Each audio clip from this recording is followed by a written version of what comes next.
Makanya orang yang mati itu biji matanya terbuka.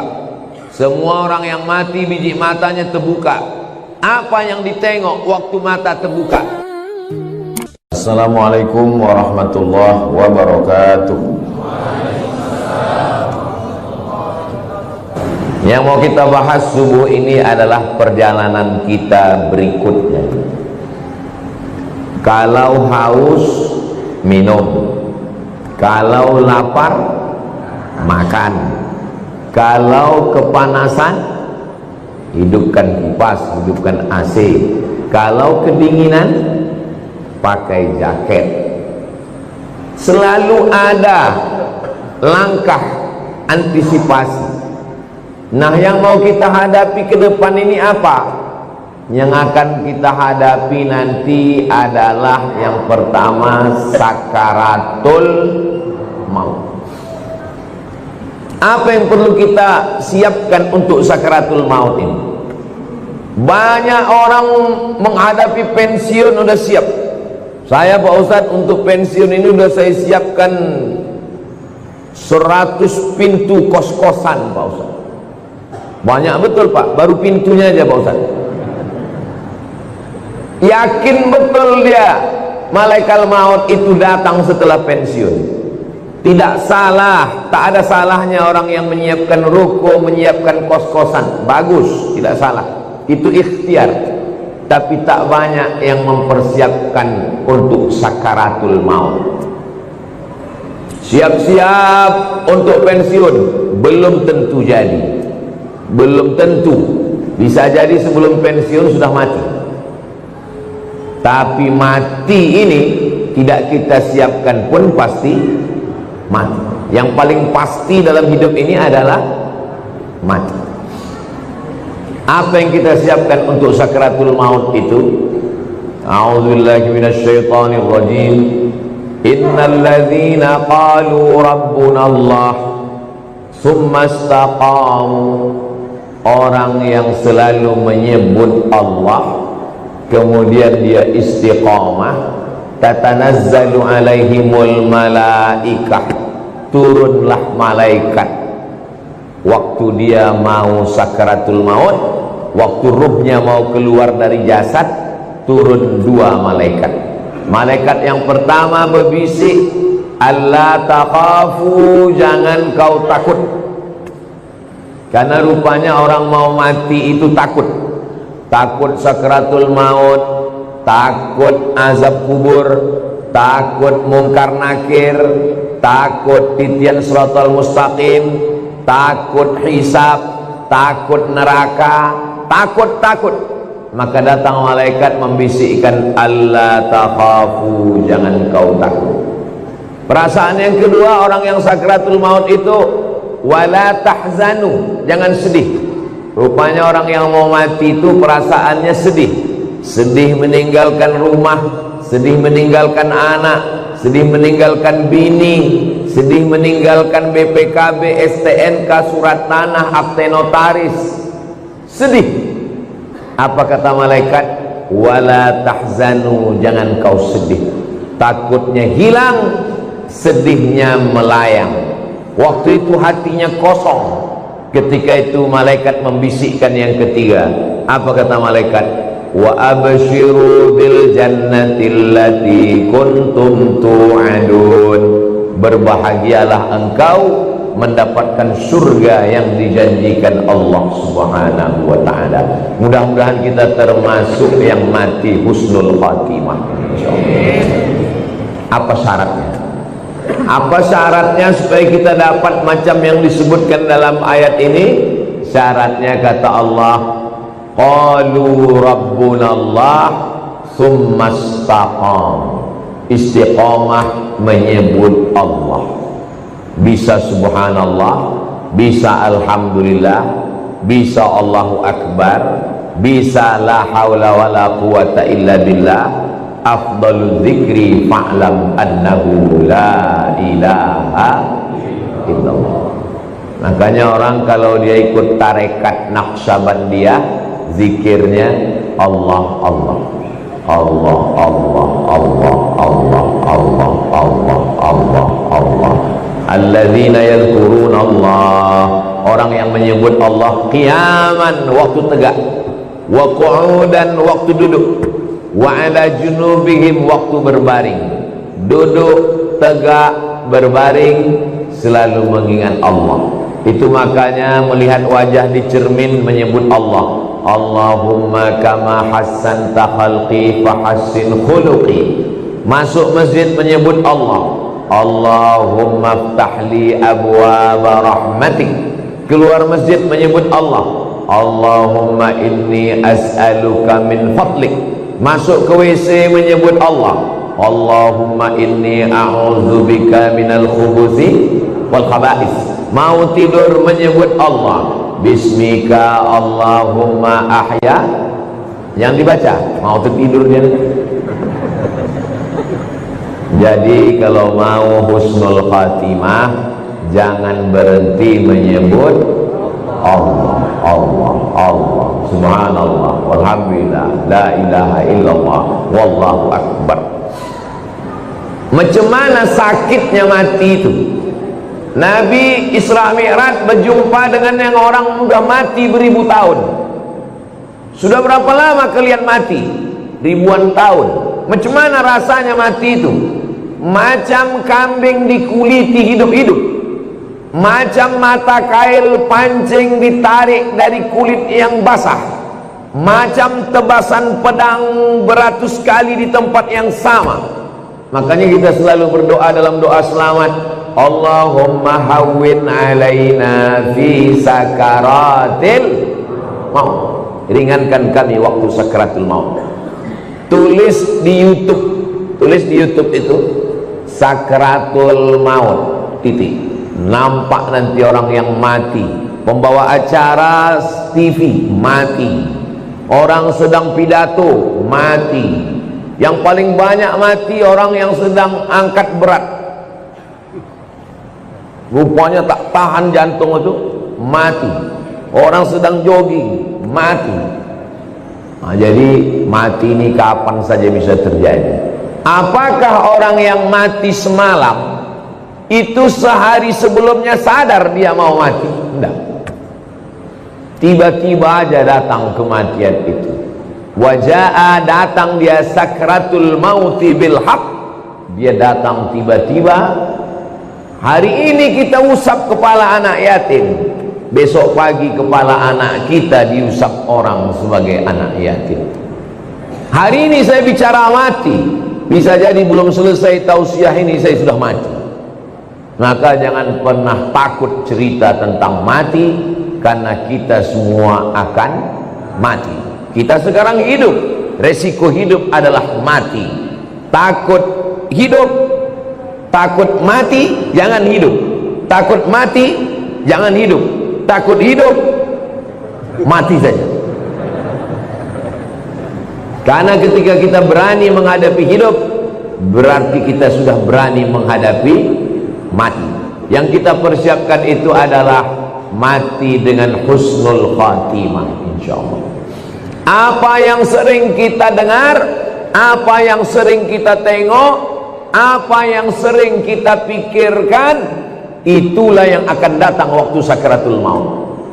Terlentang kita di masjid ini, maka yang kita tengok adalah alhamdulillah, alhamdulillah, alhamdulillahi rabbil alamin. Itu maka kaligrafi ditulis di dinding. Supaya apa? Supaya mata menengok. Kalau bawa mobil dari Makkah ke Madinah, dari Makkah ke Jeddah, di pinggir jalan, subhanallah walhamdulillah, la ilaha illallah, wallahu akbar. Kenapa di pinggir jalan itu ditulis? Supaya kalau mati husnul khatimah. Beda tempat kita, di pinggir jalan yang tulis iklan es krim sama skincare. Makanya matinya bukan menyebut Allah, kredit. Apa yang sering kita dengar, apa yang sering kita tengok, apa yang sering kita pikirkan, itulah yang akan datang waktu sakaratul maut. Ada orang koma di masjid di Rumah Sakit Cipto Mangunkusumo Jakarta. Koma, belum titik lagi, masih koma. tidak sadar-sadar. Kata dokter, bawa orang ini ke rumah karena sudah tak ada harapan hidup. Ini tinggal menunggu aja lagi. Obat sudah tak ada sampai masanya mati ini nanti. Akhirnya anak istrinya pun dah menyiapkan mau bawa pulang ke rumah. Begitu mau dibawa pulang ke rumah, tiba-tiba duduk dia. Dokter pun terkejut, anak bininya pun terkejut. Kok sadar dia lagi? Akhirnya ditanyalah orang ini, "Bapak kan koma?" "Iya." "Di dalam koma itu apa yang Bapak rasakan?" "Aku tak ingat apa-apa." "Terus kenapa tiba-tiba sadar?" Tiba-tiba datang Ustadz Somad. Apa kata dia? Ditanyanya saya, "Kapan kau buat tabligh akbar?" Akhirnya saya pun terduduk. Pokoknya nanti kita buat tabligh akbar di kampung. Akhirnya dibuatnya lah acara di tepi Danau Maninjau. Nama acaranya Pulang Basamo. Akhirnya saya datangi bapak ini, dia dari Jakarta. "Apa betul bapak koma di rumah sakit Cipto Mangunkusumo?" "Betul Pak Ustaz." "Terus dalam koma itu apa yang bapak rasakan?" Tiba-tiba Ustadz datang bertanya ke saya, "Kapan tabligh akbar?" Itulah saya terduduk sadar tuh Pak Ustaz. Lama saya menung. Jangan-jangan aku ini udah wali. Dua gendangnya, kalau tak wali murid, wali kelas. Saya ini orangnya rasional. Saya selalu penasaran, kenapa bisa saya datang ke dalam komanya itu. Lalu saya tanya dia, "Bapak kalau pagi apa yang Bapak lakukan?" Saya hidupkan handphone, saya dengar tonton YouTube Ustaz. "Oh." "Kalau Bapak sampai di tempat kerja apa yang Bapak lakukan?" "Kalau sedang kosong saya tonton lagi YouTube Ustaz." "Kalau Bapak mau tidur malam apa yang Bapak lakukan?" "Sebelum saya tidur yang terakhir saya tonton adalah YouTube Ustaz." Baru saya paham, apa yang selalu ditonton itulah yang dibawa ke alam bawah sadar, itulah yang datang waktu tidur dan waktu koma, dan itu juga lah yang datang waktu husnul khatimah, insyaallah. Rasional, masuk akal. Tanyalah sama pakar-pakar psikologi, kenapa bisa itu yang terbawa-bawa. Makanya bapak-bapak pikirkan yang bagus-bagus aja, jangan pikirkan yang waktu SMP SMA dulu. Mau dia mengigau terbawa ke malam, tiba-tiba udah sambal belacan aja di muka. Maka saudaraku yang dimuliakan Allah Subhanahu wa ta'ala, kalau yang kita pikirkan itu adalah akhirat, yang kita pikirkan itu adalah nama Allah, maka insya Allah kita semua mati dalam keadaan husnul khatimah. Nah, ruh kita keluar dari hembusan. Makanya orang yang mati itu biji matanya terbuka. Semua orang yang mati biji matanya terbuka. Apa yang ditengok waktu mata terbuka? Yang ditengok itu adalah ruh keluar dari mulut dan hidung. Dulu ruh itu masuk ke dalam jasad ini dihembuskan. Wa nafakhtu fihi min ruhi, aku hembuskan ruh. Rahaya ruhu, pergi berhembus. Ruh itu artinya pergi dan datang berhembus. Maka waktu datangnya berembus, perginya pun berembus. Ruh itu berjalan dari mulai ujung kaki sampai ke betis, naik ke lutut, naik ke paha, naik ke pinggang, terasa dingin, sejuk di kaki. Kalau ada bapak ibu yang udah merasa agak sejuk di kaki, tak lama lagi itu. Naik dia ke atas, naik dia ke atas, naik dia ke atas, keluar dia dari mulut, biji mata menengok ruh itu keluar, maka datang orang lain memejamkan mata kita. Bismillah wa ala millati Rasulillah, inna lillah wa inna ilaihi raji'un. Menggerakkan tangan ringan, menggerakkan lidah ringan. Yang paling ringan adalah menggerakkan kelopak mata. Inilah yang paling ringan. Tapi waktu kita sakratul maut, jangankan menggerakkan tangan, jangankan menggerakkan bibir, menggerakkan kelopak mata pun tak bisa. Terbuka. Bini yang katanya buah hati belayan jiwa, pun takut memejamkan biji mata kita. Datang anak ke masjid memanggil tuan imam, Pak Imam, tolonglah datang ke rumah, ayah kami matanya tak tertutup-tutup dari tadi malam. Baiknya imam, padahal orang ini tak pernah datang ke masjid. Makanya masyarakat sini yang tak pernah datang ke masjidlah kalian. Untuk apa Ustaz sampaikan ini? Bukan orang ini datang, kirimkan video ini ke dia. Jangan sampai nanti akhirnya tuan imam yang datang ke rumah dia hanya untuk menutupkan kelopak matanya, dan akhirnya jenazahnya dibawa juga ke masjid. Seumur hidup ke masjid cuma 2 kali. Yang pertama akad nikah, yang kedua inna lillah. Mudah-mudahan kita istiqomah menghidupkan masjid ini insyaallah. Lalu kemudian setelah ditutupkan, kita pun ruh keluar dari jasad. Lalu kemudian kemana pergi ruh itu? Ruh itu dibawa oleh malaikat. Dalam hadis riwayat Imam Ahmad bin Hanbal, ruh dibawa di atas kain kafan dari cahaya. Lalu kemudian mengetuk pintu langit. Lalu kemudian malaikat yang menjaga pintu langit menengok ruh. Apa kata malaikat penjaga pintu langit? Inilah orang yang amalnya kami tengok 2 kali sehari. Habis subuh, malaikat yang menjaga di waktu malam datang membawa amal dia. Habis maghrib, malaikat yang menjaga di waktu siang datang membawa amal dia. Amalnya kami tengok 2 kali sehari, tapi orangnya baru ini kami jumpa. Itulah makna orang yang dirindukan oleh para malaikat. Kam min masyhurin fil ardi walam yakun ma'rufan fis sama. Berapa banyak orang yang masyhur di bumi, viral, tapi malaikat di langit tak pernah kenal dengan dia.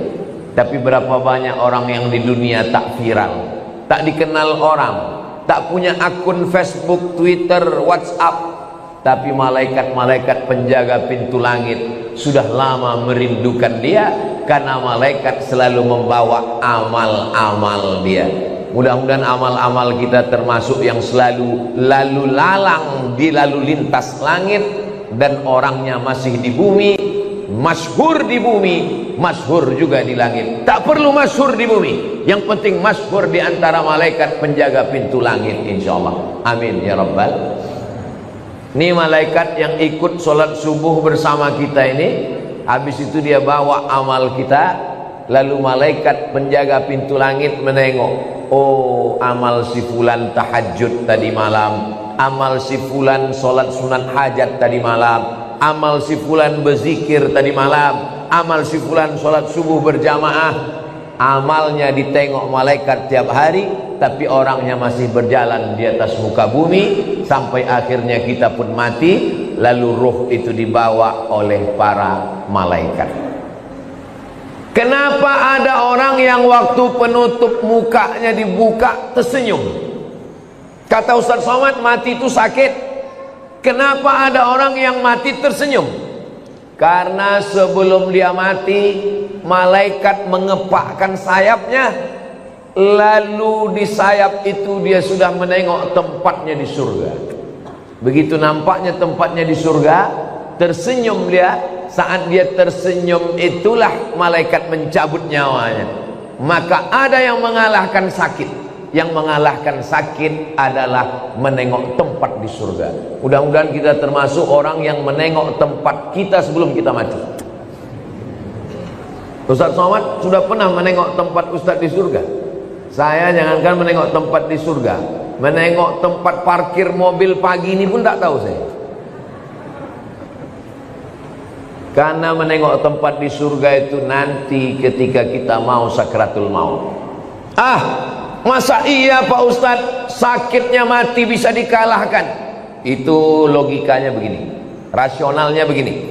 Ibu habis melahirkan anak, sobek dagingnya, mohon maaf, sakit. Tak usah saya ceritakan sakitnya. Nanti kalau saya ceritakan ibu-ibu, alah macam pernah aja Ustadz itu.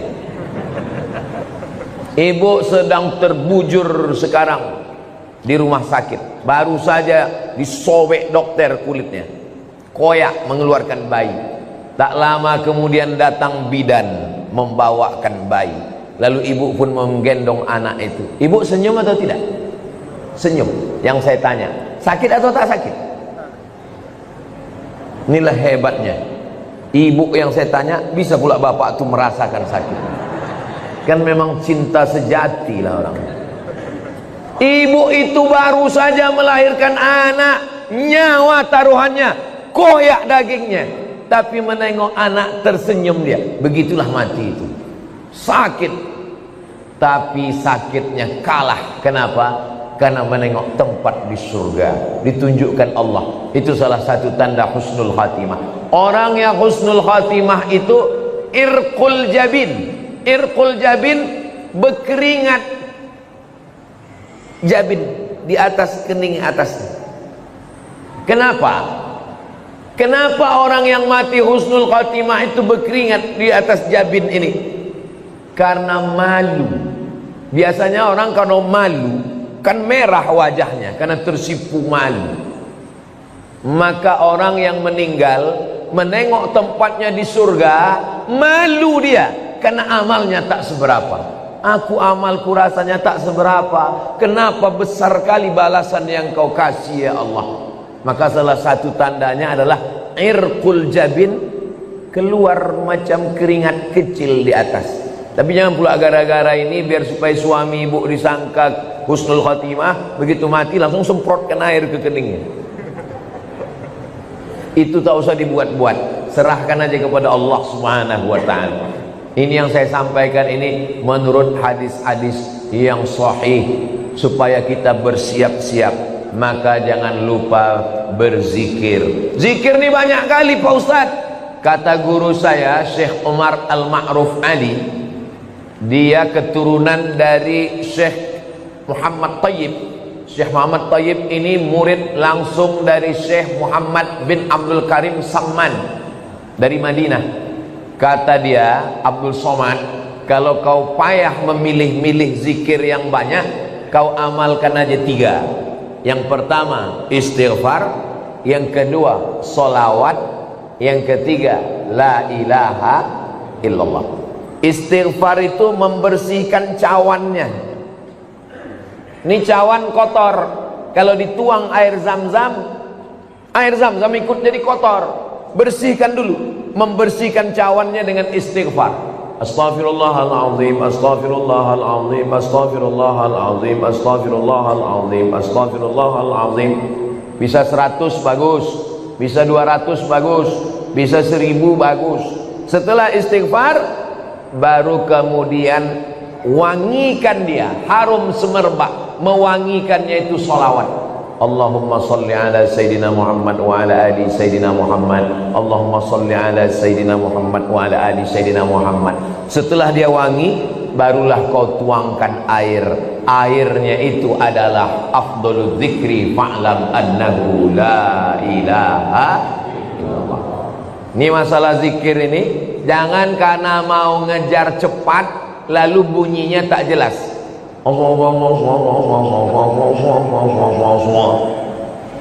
Astaghfirullahaladzim, astaghfirullahaladzim, astaghfirullahaladzim. Ada orang beristighfar pakai lagu.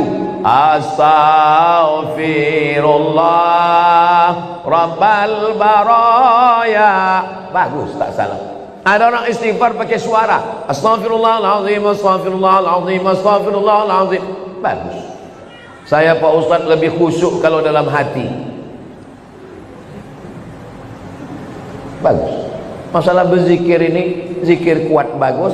Jangan gara-gara zikir kuat sama zikir pelan berkelahi di masjid. Berkelahi antara zikir kuat dengan zikir pelan di masjid, sampai cerita tuh keluar masjid. Apa kata orang luar masjid? Untung kita tak ke masjid. Coba kalau kita ke masjid berkelahi kan? Bagus kita di luar masjid nih lagi. Nah, jadi yang berzikir kuat silakan. La ilaha illallah, la ilaha illallah. Bagus, tak salah. Yang berzikir pelan bagus. La ilaha illallah, la ilaha illallah. Zikir kawan pelan, kita mau kuat, kita paksakan dia, kita ke telinga dia. La ilaha illallah. Apa mau kau kata dia? Kelahi kita dalam masjid. Saya Pak Ustaz terganggu kali saya sama zikir orang ini. Saya kalau udah dengar orang ini berzikir kuat, terganggu saya Pak Ustaz. Berarti ada setan dalam diri kau. Orang yang terganggu dengan zikir berarti ada setan. Zikir tidak pernah mengganggu kita. Sebagaimana kita mendengar suara bacaan Al-Quran. Kalau ada orang terganggu mendengar bacaan Al-Quran, itulah makna ruqyah. Di ruqyah dia biar keluar hantu setan dari dalam dirinya. Habis sakratul maut selesai, lalu kemudian kita pun masuk ke liang lahat. Tapi tadi ruhnya udah diangkat ke langit Pak Ustaz. Waktu jasad masuk ke liang kubur, maka ruh turun balik, dimasukkan Allah ke alam kubur untuk menjawab pertanyaan malaikat Munkar Nakir. Iya, kalau jasadnya masuk kubur. Kalau matinya diterkam singa, kalau matinya di sungai Amazon, dimakan ikan piranha 1000 ekor, kemana pergi ruhnya? Kalau matinya tabrakan beruntun hancur macam daging kena blender, kemana pergi ruhnya? Maka nama alamnya adalah alam barzakh. Dia tidak disebut dengan dunia karena dia sudah mati. Dia tidak disebut dengan akhirat karena dunia masih ada. Pemisah antara dunia dengan akhirat namanya alam barzakh. Tengok dalam surat Ar-Rahman, bainahuma barzakhul la yabghiyan. Jadi ruh yang sudah diangkat ke langit diperkenalkan ke malaikat, diturunkan balik masuk ke dalam jasad untuk menjawab pertanyaan Munkar Nakir. Setelah itu ruh dalam genggaman kudrat iradat kuasa Allah Subhanahu wa ta'ala, maka ruh menantikan amal yang mengalir. Apa yang perlu kita siapkan? Yang perlu kita siapkan yang pertama, ilman 'allamahu wa nasyara. Ketika di alam barzakh disebut alam kubur, yang kebetulan ada kuburnya. Kalau kebetulan tak ada kuburnya, alam barzakh, mati hanyut, mati tabrakan, mati hilang, maka alamnya alam barzakh. Selama di alam barzakh itu apa yang mengalir? Yang pertama mengalir adalah ilman 'allamahu wa nasyara. Ustadz Marsofwan ceramah, ada program subuh. Apa subuh apa namanya Ustaz? Pejuang Subuh Nongsa. Dilanjutkan oleh anak-anak pejuang Subuh Nongsa. Mengalirlah pahalanya ke beliau. Bang Hardi Hud, dosen sampai ke Indragiri Hilir, dosen sampai ke Sungai Guntung, mengajar ke sana kemari, mengalirlah pahalanya. Ustadz, tapi kami ini tak ustadz, kami ini bukan buya, kami ini bukan profesor Pak Ustadz, ilmu apa yang mengalir? Bapak jangan lupa ajarkan Al-Fatihah ke anak, ibu ajarkan Al-Fatihah ke anak. Saya hatam alif-alif, hatam Quran, guru pertama saya emak saya. Jadi sampai hari ini kalau saya ngajar di mana-mana, itu pahalanya mengalir ke almarhumah emak, ke almarhum ayah saya. Maka ibu kalau tak sempat, bapak kalau tak sempat, ajarkan Al-Fatihah ke anak, supaya anak sholat subuh, zuhur, asar, maghrib, isya, tahajud, witir, duha, dia baca Al-Fatihah, mengalir ke kita semuanya. Saya Pak Ustadz sempat juga mengajarkan beberapa ilmu Pak Ustadz. Ilmu apa yang bapak ajarkan? Ilmu santet. Minta ampunlah kepada Allah, mudah-mudahan lupa murid-murid itu, tak diamalkannya lagi, taubat dia. Itu maka sebelum mengajar tuh ajarkan yang baik-baik. Saya berharap ceramah ke sana kemari, mudah-mudahan ini diamalkan jamaah, mengalir ke alam barzakh saya insyaallah. Amin. Walaupun amal yang sikit aja, amal sikit yang diamalkannya, bismillahi tawakkaltu 'alallah la haula wala quwata illa billah, mengalir. Yang pertama mengalir ilman 'allamahu wa nasyarahu. Yang kedua, waladan salihan tarakahu, anak soleh yang ditinggalkan. Bangun anak soleh itu malam, tahajud dia, berdoa dia, Rabbil firli wali walidayya warhamhuma kama rabbayani shaghira, mengalir pahalanya. Sekarang saya ceramah ini di Batam. Almarhumah emak saya, almarhum ayah saya menengok amal saya secara live. Mana dalilnya? Dalilnya Quran. Wa qul i'malu, beramallah kamu, fasayarallahu amalakum. Yang menengok amal kamu itu ada 3. Yang pertama Allah, yang kedua Rasulullah Nabi Muhammad menengok amal kita, yang ketiga wal mu'minun, orang beriman. Apa kata tafsir Ibnu Katsir? Maksud orang beriman, ayah, ibu, atuk, nenek menengok amal anak cucunya. Maka moyang saya sedang menengok amal saya, macam jamaah yang nonton streaming live sekarang. Begitulah mereka menonton di alam barzah. Oh, senangnya aku, cucuku dari anak si fulan rupanya sedang menyampaikan tausiah di Batam. Mudah-mudahan kita pun menengok amal yang baik dari anak cucu kita, insyaallah. Makanya selalu doanya, Rabbana hablana minas salihin, Rabbana hablana min ladunka dzurriyyatan thayyibah, Rabbana hablana min azwajina wa dzurriyyatina qurrata a'yun waj'alna lil muttaqina imama. Apalagi yang mengalir? Yang mengalir yang ketiga adalah mushafan warasahu, mewakafkan Al-Quran. Wakafkan Al-Quran. Kalau ditengoklah masjid, masjid apa nama masjid kita ini? Masjid Baitul Amal. Itu wakaf Qurannya, Masya Allah. Kalau ditengok dari susunannya nampaknya Quran ini tak pernah dibaca ini. Janganlah begitu Pak Ustadz. Ini Quran ini disusun rapi ini karena mau pengajian subuh ini. Kalau tidak ada pengajian tunggang langgang lintang pukang juga Quran ini. Itu yang mewakafkan Quran ini meninggal orangnya. Kenapa ada tradisi wakaf surat Yasin tempat kita? Karena orang dulu susah, tak ada duit, maka tak bisa dia mewakafkan Quran, diwakafkannya surat Yasin. Tapi yang paling bagus Quran. Waktu almarhumah mak saya meninggal, saya teleponlah penerbit Syamil di Bandung. Assalamualaikum penerbit Syamil. Waalaikumsalam. Mak saya meninggal, saya mau mewakafkan Quran. Berapa Pak Ustadz? 1000 eksemplar berapa ya? Kalau untuk Somad, Ustadz Somad gratis katanya. Kalau gratis 2000 lah saya bilang. Kalau 2000 bayar Pak Ustadz. Kalau bayar saya minta 5000. Saya minta 5000. Habis itu saya kirim ke masjid-masjid, ke pesantren. 5000 kita kirim, mustahil ke 5000 nya itu tak dibaca orang. Makanya kalau kita di Masjidil Haram, Masjid Nabawi, keluar Masjidil Haram, di pintu masuk Zamzam Tower itu ada orang jual Quran. Haji, wakaf haji, wakaf haji, wakaf. Apa maksudnya itu? Mewakafkan Al-Quran.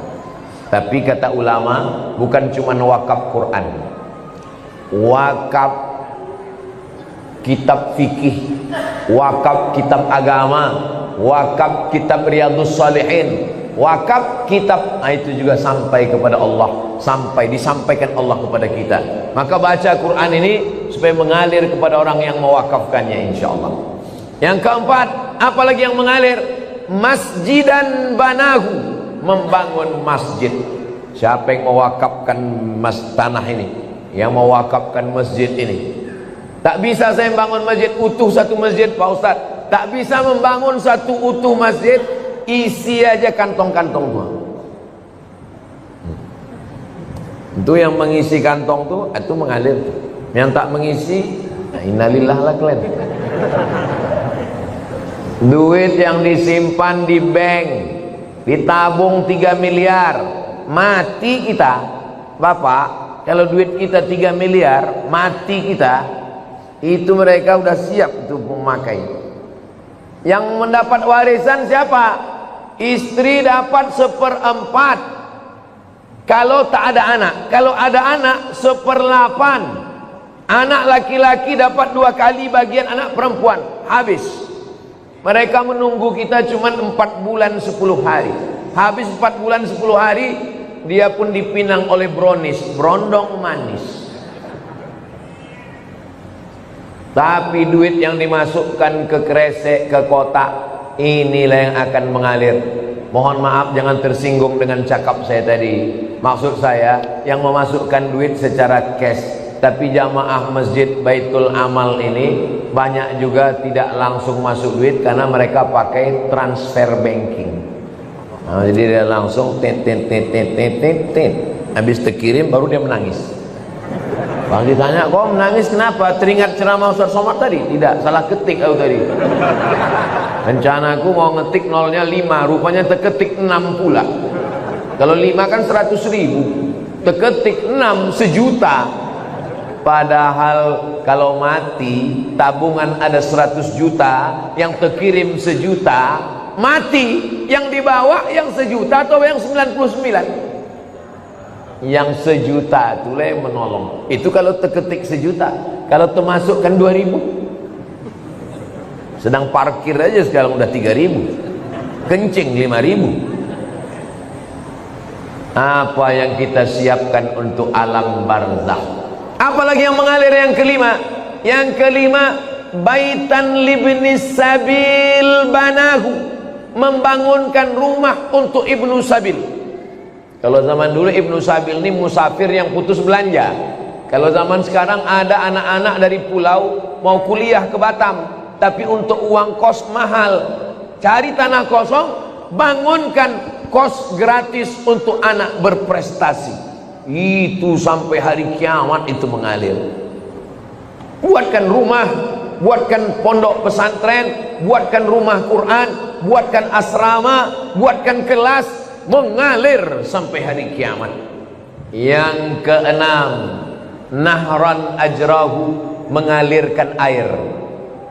Buatkan sumur bor, pergi ke pesantren, buat sumur bor. Berapa santri di sini Pak Kiai? Santri ada 1.000 orang Pak. WC-nya berapa? 3.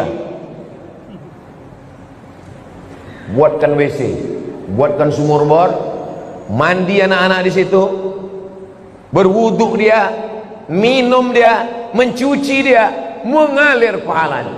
Saya waktu kecil dibawa emak saya ke sawah. Di tepi sawah itu ada sumur. Kata emak saya, ini sumur wakaf atuk kau dulu. Anak kecil, anak SD, saya tak paham. Apalah atuk nih bawa wakaf sumur. Sekarang baru saya paham setelah membaca hadisnya. Rupanya orang tua-tua dulu tahu hadis ini mewakafkan sumur. Di tempat kita sekarang tak usah lagi wakaf sumur karena air sudah banyak-banyak. Bukan lagi kota bertuah, kota berkuah. Saking banjir bandang. Maka cari yang kira-kira diperlukan umat, maka itu diwakafkan. Tong air besar, mesin air besar, filter saringan air. Nah, itu juga termasuk dalam golongan amal yang keenam. Amal yang ketujuh mengalir. Apa amal ketujuh mengalir? Shadaqatan akhrajaha fi sihhatihi wa hayatihi yalhaquhu ba'da mautihi. Sedekah yang dia keluarkan waktu masih sehat. Kenapa sehat? Karena kalau udah sakit orang memang udah ingat mati. Semualah ambillah ya Allah. Tapi kalau waktu sehat, bakhil, bin medit, bin pelit, bin kikir, bin kedekut. Tapi kalau masih sehat, orang pelit. Waktu masih sehat itu dia berikan, dia kasihkan, maka itulah yang akan menolong dia di hadapan Allah Subhanahu wa taala. Imam Syafi'i meninggal 204. Imam Syafi'i meninggal 204. Sekarang tahun 1445. 1446. Berarti Imam Syafi'i di alam barzah sudah 1200 tahun lebih. 1240 sekian tahun lebih. Sedangkan umur Imam Syafi'i di dunia cuman 54 tahun. Lahir di Gaza, Palestina 150, meninggal di Mesir tahun 204. Di dunia cuman 54 tahun, di alam barzah 1200 tahun. Imam Al-Ghazali meninggal 505, sekarang udah 1446. Berarti di alam barzah sudah hampir 1000 tahun. Maka kita ini lebih lama di dunia atau di alam barzah? Lebih lama di alam barzah. Apa yang sudah kita siapkan? Alhamdulillah. Bagi bapak ibu yang sudah menyiapkan 7 amal tadi, alhamdulillah. Saya alhamdulillah Pak Ustadz 7-7-nya udah siap, alhamdulillah. Saya Pak Ustadz baru 5 Pak Ustadz, alhamdulillah. Saya Pak Ustadz 1 pun belum, innalillah. Saya cuma bisa lewat ceramah. Tapi kalau Bang Hardi Hud jadi wakil wali kota dengan Cak Nur, itu ke-7 ini bisa dilaksanakan insyaallah. Amin. Yang pertama, apa tadi yang pertama ya? Yang pertama adalah ilman 'allamahu wa nasyarahu. Programnya sekolah mudah. Bisa. Guru fisika PNS, guru matematika PNS, guru kimia PNS, guru ngaji honorer. Coba angkat Honda. Kenapa tak Yamaha Pak Ustadz? Honda itu maksudnya honor daerah. Yang selama ini honornya 300.000, gajiannya 6 bulan sekali, dipotong sunat masal. Kenapa tidak dikasihkan dia pakai APBD? Bisa. Bisa apa tak bisa? Bisa. Saya ketemu dengan Bupati Morowali, Sulawesi Tengah. Bupati Morowali selama jadi bupati mengirim anak Morowali 70 orang ke Yaman, Tarim atau mau. Bisa. Pas makan dengan bupati saya tanya, betul Pak Bupati mengirim 70 anak ke Yaman? Betul Pak Ustaz. Bapak tanggung semua. Ongkosnya, asramanya, kuliahnya, makannya, bersih semua ditanggung APBD. Dari mana duitnya Pak? Dari APBD dan dari Basnas. Bisa Pak Ustaz. Apa Bapak nggak takut ditangkap KPK? Saya sudah dipanggil Pak Ustaz. Pas dipanggil ditanya, kenapa banyak uang? Pendidikan adalah tanggung jawab negara. Nggak ditangkap Bapak? Sampai sekarang belum Pak Ustaz. Ini masalah keberanian aja. Untuk apa punya kekuasaan kalau tidak dipakai untuk amal jariah? Ilman 'allamahu wa nasyarahu. Bisa. Mushafan warasahu, mewakafkan mushaf, sangat bisa. Seluruh masjid dan musalla mendapatkan subsidi buku-buku fikih, akidah, akhlak, Quran, tafsir. Bisa pakai tanda tangan. Nah, bisa. Kalau saya ceramah, berapa masjid lah yang bisa saya isi? Tapi kalau tim UAS ini kita dudukkan, maka insya Allah amal jariah ini kita pun juga akan mendapatkannya insya Allah. Mendekati dia, menunggu waktu yang sudah ditetapkan Allah Subhanahu wa ta'ala. Kalau ditetapkan jam 9:15, tak bergeser menjadi jam 9:11, tak bergeser menjadi jam 9:16. Yang bergeser itu jadwal kedatangan Ustaz. Jadwal kematian tak bergeser. Begitu sampai masa kematian, maka disentapkanlah nyawanya. Sekali sentap, sekali tarik. Waktu Nabi bertanya, macam kambing dikuliti hidup-hidup, macam tebasan pedang di tempat yang sama beratus kali, macam mata kail pancing yang sungsang diletakkan dalam kulit yang basah, ditarik, disentap. Kita tidak akan merasakan sakitnya sampai kita merasakan. Tak sesuai dengan cerita yang diceritakan orang, sampai kita merasakan. Yang pernah kena jahit, yang pernah operasi, yang pernah kena suntik, yang pernah mancing nyangkut pancing itu di kulit. Kalau ada kawan bertanya, kau kemarin waktu kena pancing nyangkut tuh gimana rasanya? Tak usah ceritakan, bawa aja pancing, mari kucucukkan kulit kau, biar tahu kau rasanya. karena kata tak bisa mewakili rasa. Rasaku bukan rasamu.